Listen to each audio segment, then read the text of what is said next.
essence of a good father is hard to put into words.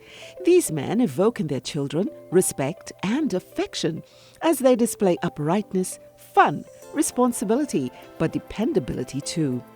One father, manager Gregory Tanming, says that he appreciates and continues to relish the joys of fatherhood. It was holding him, strolling him, rocking him. All that was a really, really nice stage.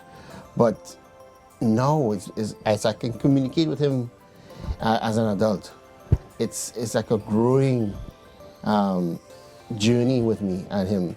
It's a fantastic time for me. Broadcaster D.K. Rostan says this part of his life is high on his list of priorities. Sometimes I'm still wondering how I feel about fatherhood. Sometimes I feel as though I'm still kind of surprised about it. But in terms of growth, definitely. Because I've needed to look at myself in certain ways to be able to then treat with my children in a manner that is more fair to them. Because I think sometimes, what I've heard someone say, sometimes we try to correct within ourselves what we see of ourselves in our children. And sportsman Wayne Cunningham says there's nothing more significant in his life. Fatherhood to me is one of the most important functions, one of the most important manly functions it have. If you bring children into this world, to be a father is your number one responsibility.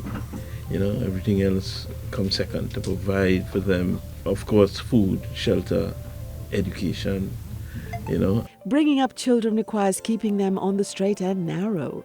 These dads believe that the idea of spoiling is not one to be indulged.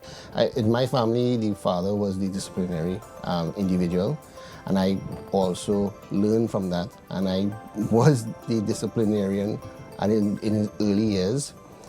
But as time grew past,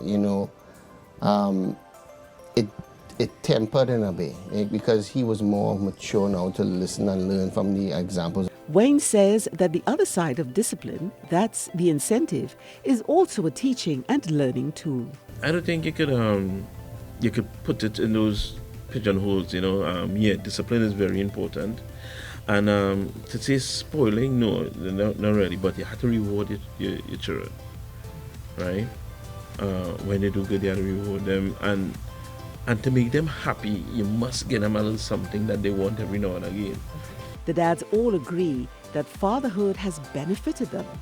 It has been a growing and maturing experience, for sure. It's not what I expected it to be growing up from my childhood as a kid.